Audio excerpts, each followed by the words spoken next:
Whether you realize it or not, you are choosing a beauty strategy. We all choose a beauty strategy to organize our appearance. Without that, we could not even choose in the morning what to wear or these kind of things.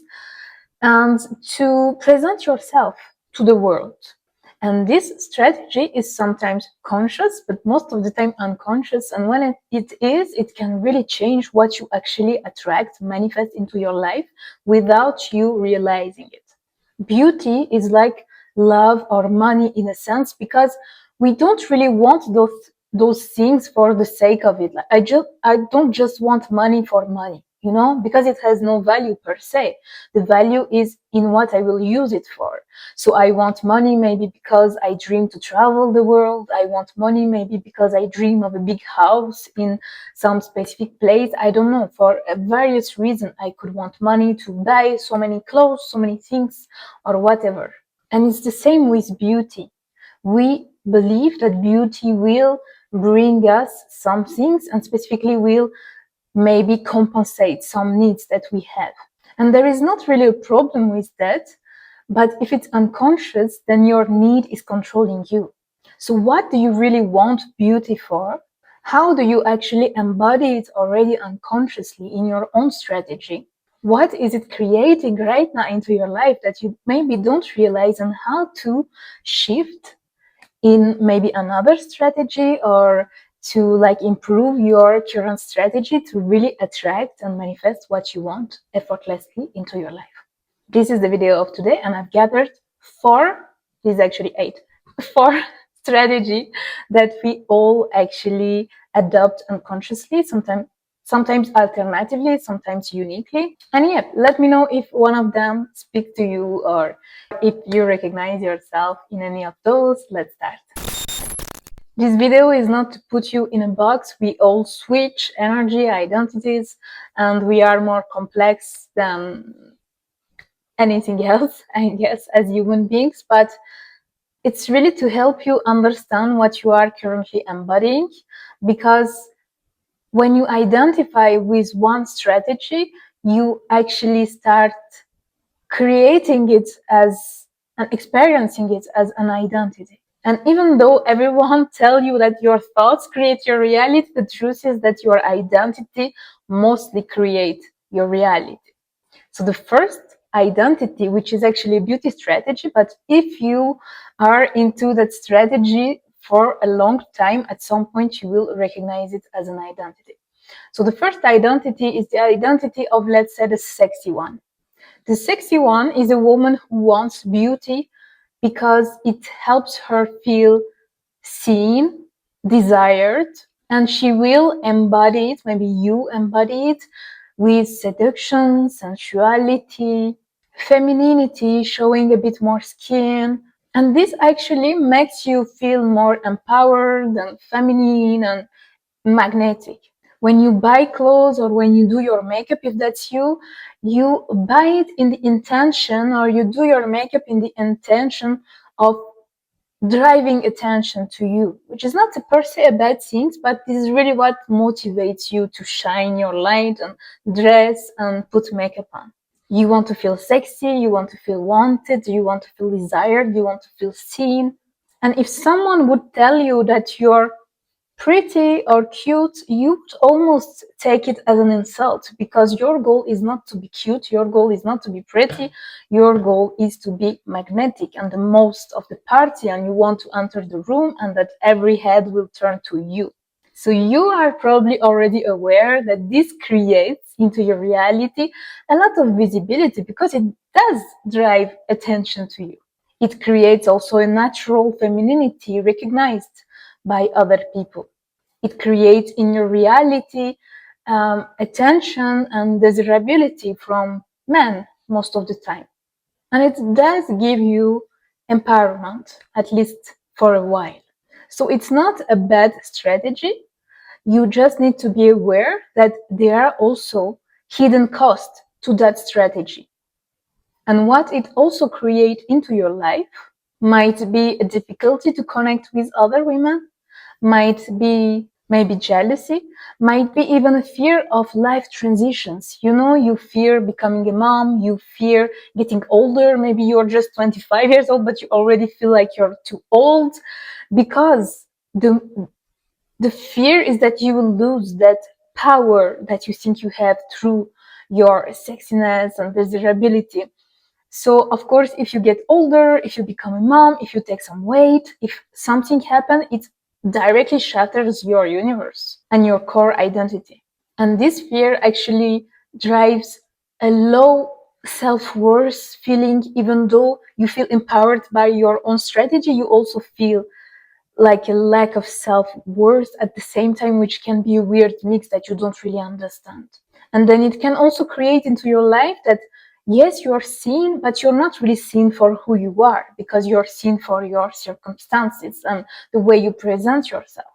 But no one really gets to know you. And so you might even drive desirability and attention from men. But if you want their respect, if you want their deep, caring love, you feel like you cannot reach that so easily. So as I said, no identity is really good or bad, but you need to ask yourself, is this really who I want to embody right now? Is this really what's most serving me right now? And if yes, because maybe that sexy one, that femininity is really you, is really something in your core, but maybe you want to improve that identity, to shift some things, to recode and reprogram some things, to experience it without so much of the discomfort of it, and to kind of lower the hidden cost of being in that identity.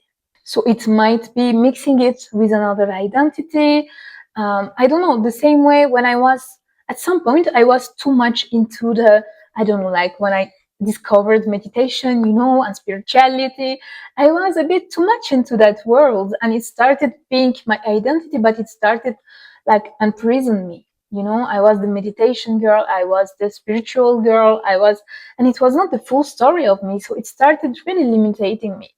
And I remember starting boxing. It was random. It was not on a purpose of changing identity, but I started boxing, and it gave me so much more depth, and it's balanced like this spiritual, very in her head person to a person who can be in her body. And like boxing really brought that to me. So when you add a layer, sometimes you can actually balance a layer that is already there and maybe correspond to you, but is not the full truth of you. So maybe you can do something like that if you have that identity and you feel like, yeah, I'm feeling those hidden costs in my life. Okay, let's just see the other identities and what you could maybe mix it up with. Even if there are endless possibilities according to where you stand, who you are, what you want, what's happening in your life. So I'm always here for one-on-one coaching. I'm super happy to do that with my clients. But yeah, maybe this video can help you also realize all the different strategy that actually women adopt around the appearance and beauty. So even if that was you, let's check the second identity. Second identity is I'd say it has a negative connotation, but I'd say the perfect one. Perfect one is a woman who wants beauty to feel in control and to feel admired. If it's you, you embody it with elegance, trying to pursue and curate elegance into yourself. Maybe you pursue it and embody it with improving constantly your appearance, curating your persona, polishing, searching for perfection. And when you manage to be really polished and really elegant and really like, we say in French, you are on your 31. I think in English you say like on your 9. Those numbers are so random. Anyway, when you are like this, you feel really empowered by that and you feel like you fit in. So you constantly look for the next glow up, how you can glow up. Those kind of videos really attract you, for example. And you don't do it for the male gaze, which is really interesting because most of the time when we see a woman working on her appearance and doing so much, we think that, oh, you do this for the male gaze. I already told you I don't like this term because which male are we talking about? But anyway, you don't do it for the male gaze, actually. That's your paradox, that you do it to feel the most. You do it to feel on top. You do it to be admired. And most of the time, actually, other women are admiring you for that. Because men have no idea how much work it is to, be always polished and constantly done all the way from top to bottom. So most of the time, other women really admire you for that. And that's the reason you don't need to be like the first identity, like the sexy one. You don't need the biggest décolleté. You don't need the biggest lips. You don't need all of that. But you need level of care, I would say, that is almost, but not impossible to attain and to maintain on a daily basis. And the only way that you maintain that is by a lot of discipline, because your fuel, your motivation is the admiration that it drives, and knowing that when you do that, when you wake up earlier, when you do the routine, when you do your nails and everything every day, you are the most, and you will be admired, and you will be above, and that's what makes you feel the most empowered.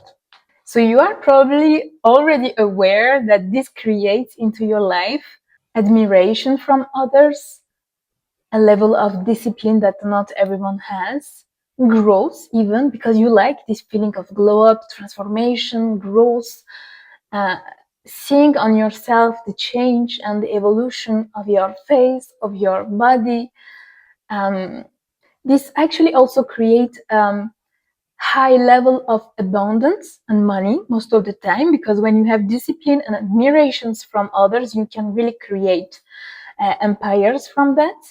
So there are enough advantages for your ego to really identify with that identity and beauty strategy. And this is maybe why you don't even see the hidden cost that it has on your life and what it also creates. So the downsides of this is a feeling of never being enough, a feeling of never being arrived somehow, because the finish line keeps moving, Today you do your nails, but tomorrow every girl starts doing their nails, and then you're not on top anymore. You need something more and more and more. So you have this feeling of always running, constantly running after something, and you don't even know what, because there is no finish line. This also pushes you to compare a lot, because you also need comparison. Comparison is not just the negative feeling of being jealous and comparing to other people, but it's also just observing constantly what's happening, how other girls are doing their makeup, how other girls are, what is the trend, what is this, constantly observing, comparing, for your brain to be able to follow up with the trends and with the glow ups. This can make you very tired, maybe less stable in your nervous system, feeling like you're struggling with your mental health a little bit sometimes, feeling like life is maybe harder than it should be, like things are not really flowing. Of course, you have all that you want, you have money, you have abundance, you are reaching your goals, but something feels like it's not really flowing, like it's not really so easy. You always need like to work so much for everything in your life. It can create a feeling of being attractive only when everything is done. So if 1 week your nails are not done, you feel like, oh, I'm not at the top of my game. I'm not good. I need to do something about it. Maybe you also struggle being authentic, even with yourself, because you need to monitor yourself constantly. So it's hard to actually observe yourself and be inside of your body at the same time. Over discipline can also make your life look more rigid. And even if money is probably not a problem for you, if you are like this and other women admire you, you might also have a lot of female friends, but you might also struggle with love, sentimental relationships at the same time, because you're not used to let the walls down, and you're not used to being carefree and authentic and a mess sometimes.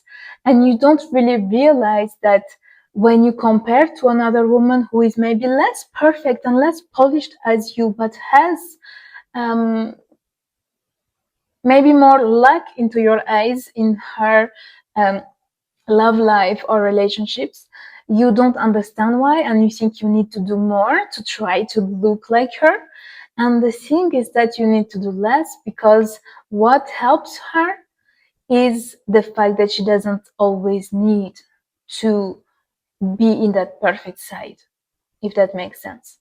So the perfect one is really not a bad identity, even though perfect one looks like a bit pessimistic, but it's really not a bad identity to play with, and it has a serious advantages, because I'm sure you are successful in what you do, and you drive a lot of admiration, and you do look amazing and polished and perfect.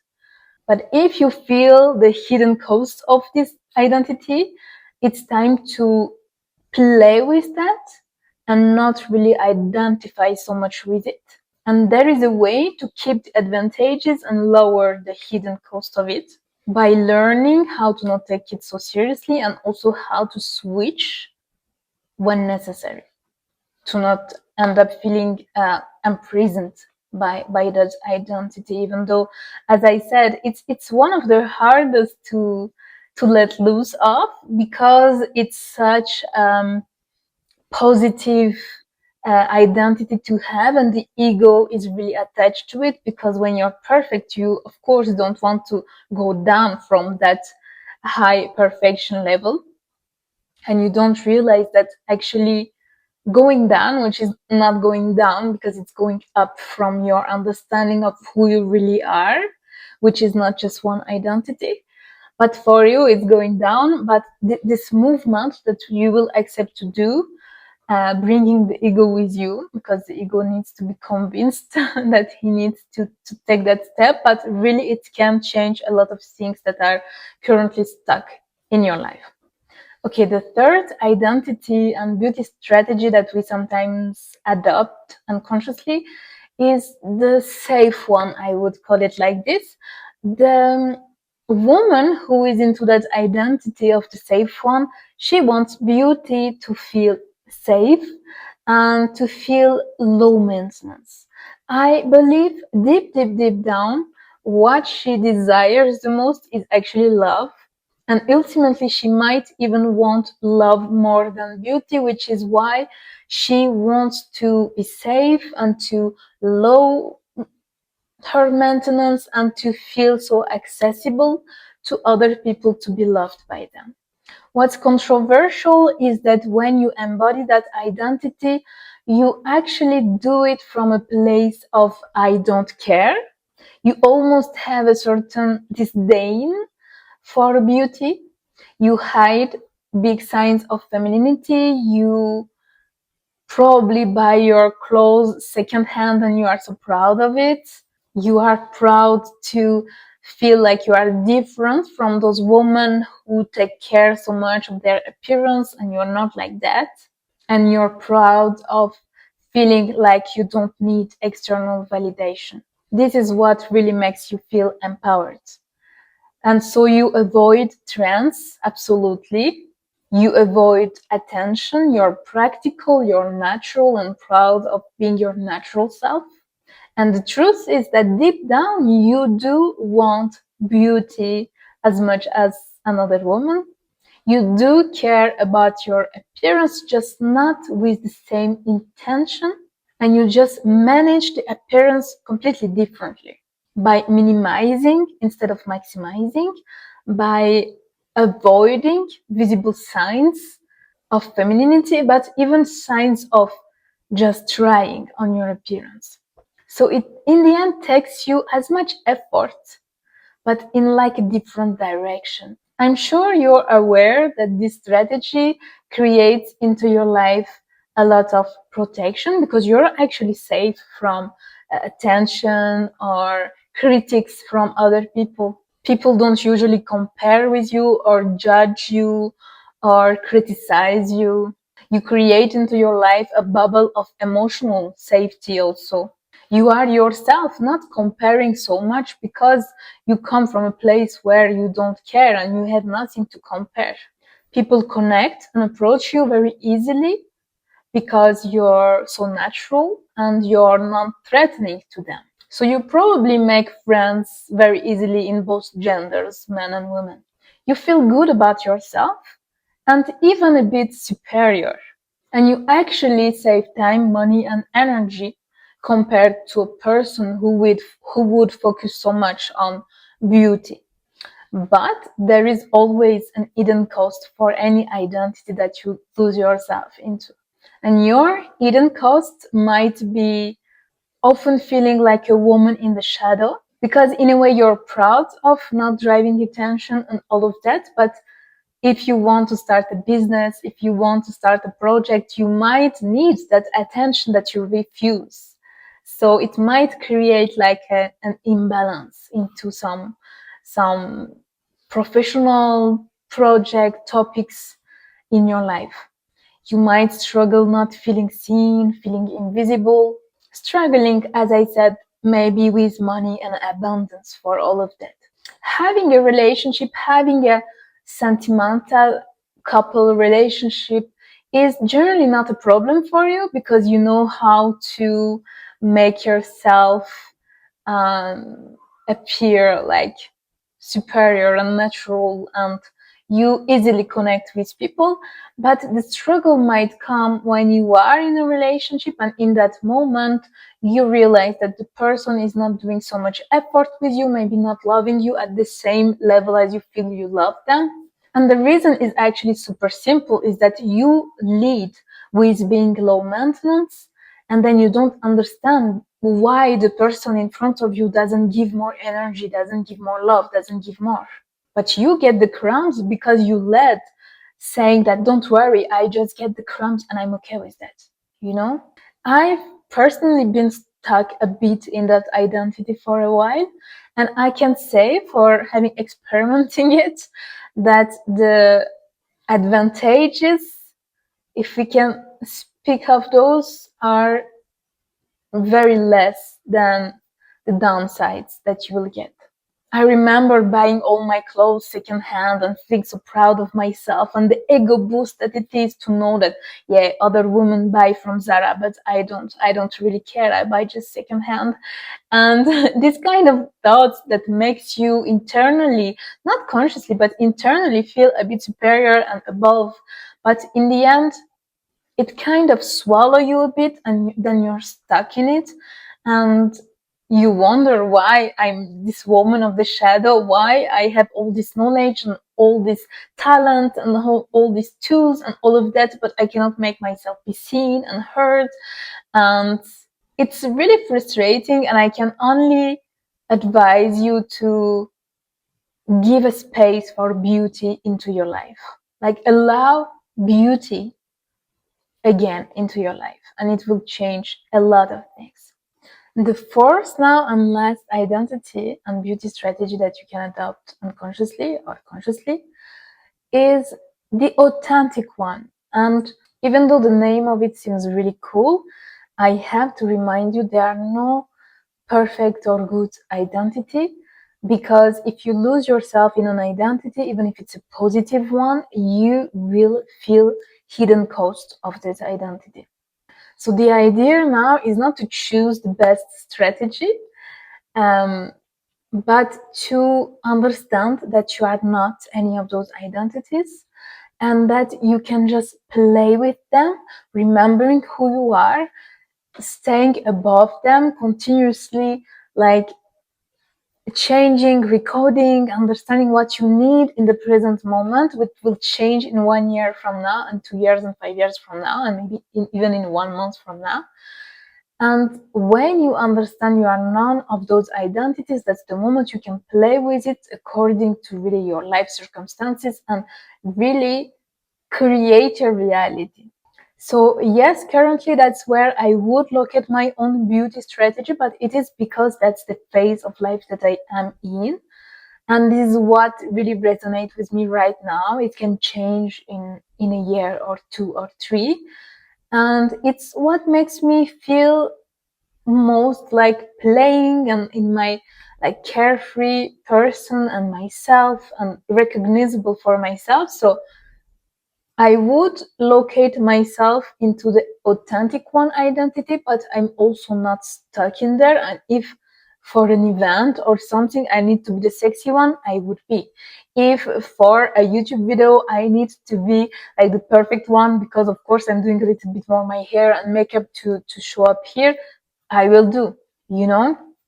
So anyway, let's dive into this fourth identity. The authentic one is a woman who wants beauty to feel like herself, simply to feel coherent. She will embody it with self-expression, creativity, a certain uniqueness, a search for her own truth and her own taste. She will embody it, honoring herself and her individuality. Beauty for her is an extension of her creativity and an act of self-devotion to the human being that she gets to play in this life. She will rarely stick to just one style or one routine, and she really wants to feel beauty in herself, which is how she will really feel empowered, is not to see beauty in her clothes or circumstances, even though she can like to play with those because they are a sense of creativity into arranging a style or something like that. But she will really feel empowered when she feel like she's embodying beauty herself.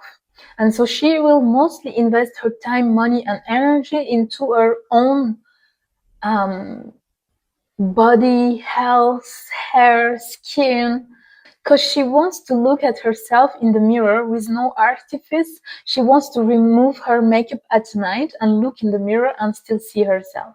So she can play with makeup and clothes and jewelry and all of that. But the empowerment comes from embodying her real self, embodying beauty, feeling like she's herself, feeling like people see her for who she really is inside, and feeling a sense of coherence between who she feels she is inside and how she is represented outside. This identity can create into your life a lot of ease, being seen for who you are, which create easily self-love because you get to know who you are, even yourself in the first place. This identity also creates into your life a lot of coherence, not just in your beauty, but in your life in general. This coherence is reflected and manifested. So you might, for example, not have a lot of friends, but the friends that you have and that you can count on your hand, they are like a real reflection of who you are. They really connect with you. They are really your people. This identity also creates into your life a lot of, it's not the same admiration that we can have for a woman who is always polished and so disciplined with her looks. It's more like an inspiring feeling that she derives to other people with her natural beauty and with her just being fully herself, which is something that not everyone dares to do on a daily basis. So she might not even realize that she's inspiring other people because for her, she's just being herself. She's just being authentic. There is nothing special to that because she knows herself and she's just being what she knows. It's very familiar for her. If it's you, it might be very familiar for you to be like that. And so you don't realize that this actually really inspire other people. And this is an identity that can mostly uh, drive and attract manifestations, true love, true friendships. Once again, because you're seen directly for who you are, because that's who you are projecting. You're not trying to put a mask or something. And so the people that are not for you directly recognize that they're not for you and they almost not even enter your life. But then, like any identity, like I said, there is hidden cost when you are lost in it unconsciously. And the hidden cost of this authentic one identity are less certainty, I would say, a lot of doubt, because you're following your own guidance, you're following your own self, you don't have a blueprint of how to dress, how to make up, how to be, how to appear. Uh, you're kind of alone on your own lane, and this can create a lot of uncertainty, a lot of doubt, a feeling of loneliness sometimes, because yes, people see you for who you are and you easily attract good friendship, good love, true love, these kind of things. But at the same time, you automatically repulse people that are not meant for you. So you can't feel like you really repulse people, and that you're not as attractive as a person who would be in another identity. And it's not the truth. It's just that you filter directly. But until you realize that, and until you become conscious of that, you can feel less validation into your life, because you are seeing the sexy one being more desired by men, and you are seeing the perfect one being more admired by other women. And so you are a bit in that middle lane where, of course, being recognized for who you are is longer than just being seen for your décolleté or anything like that. Of course, um, being really recognized and seen will take longer than just being desired or noticed. But that's where you need to understand faith and trust, because the thing is that it might create a longer path, a slower path for a while, and you'll start wondering if you are unnecessarily making life harder for yourself, if you should not just switch identity and become the sexy one and feel better, or become the perfect one and feel better and feel like things are going faster for you. But the thing is that, trust me, you are going slow, because you are creating a life and relationships that will be so perfectly made for you that you will get to keep them and to have a flow later into your life. But those hidden costs are here, and you will experiment them, especially if you are unconscious of what you are embodying right now. And you might feel, yeah, your current reality is slower, your goals are coming slower, you're not getting the validation or rewards that you're working so hard for. You don't feel like you have the result in your life of what you internally feel about yourself. And you might doubt a lot and feel uncertainty for a period of time. So it's not perfect identity to be authentic compared to being sexy. It's not more virtuous, better, or anything like that. You can be a very balanced woman, playing with her femininity, playing with her sexiness, using that energy and strategy as an identity that you play with, not that you are lost in. And you can be way more successful, happy, balanced as a sexy one identity than you can be as an authentic and conscious person stuck in that authentic one identity. So there is not a better or worse, but you need to understand where I currently locate myself, mostly because, of course, as a woman, we constantly switch between identities to others. Also, different seasons of life will activate different needs, and different needs will activate different identity and strategy, unconsciously or consciously. So understand, where do I locate myself currently? What is my current strategy? Do I feel the hidden cost of that strategy or not? If not, there is nothing to change. Just wait and see. But if you are feeling the hidden cost of it, okay, how can I reprogram? How can I switch? How can I improve? And also ask yourself, is it really the person that I want to embody? Because maybe you are the sexy one just because of your life circumstances. You never got to really choose who you want to embody, and you got stuck into that because for some reason during your childhood or whatever, you understood that you need to drive attention to have what you want in life, or these kind of things. So first, where are you located? Second, is it really who you want to embody? If you imagine it as a very balanced and very harmonious identity that you would embody, whether it's the perfect one, the sexy one, the authentic one, the safe one, even though I think the safe one is the only one that is really in reaction to something and really an identity that you should question, especially if you have some project, some business, some desire to create something with your life. But yeah, understand where you stand, understand if that's the identity that you really want to embody, if you imagine the harmonious version of it.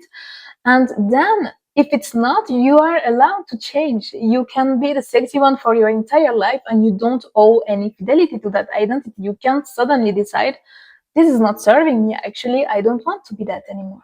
The same way you can decide, I love being the sexy one. I love attention. I love that empowerment. I love that feminine energy. But I just want to lower the hidden cost and to improve it and recode it and become more harmonious into that identity that I like. In the end, whichever strategy you choose, I think the healthiest form of attractiveness that you can embody is when you are aware of who you're trying to be and what you're embodying, when you are playful with it and you don't take yourself too seriously, and when you no longer use it to feel a need, but you just understand the need and try to give to yourself what you're looking for, whether be it worth, security, or whatever. And when appearance becomes simply an expression of who you are and doesn't carry as much weight or expectations than that. So I hope it helped. I'm very, very curious of what you thought about this video and where you stand or what it's really brought to your mind when you listen to me. And babe, you got this. See you in the next one.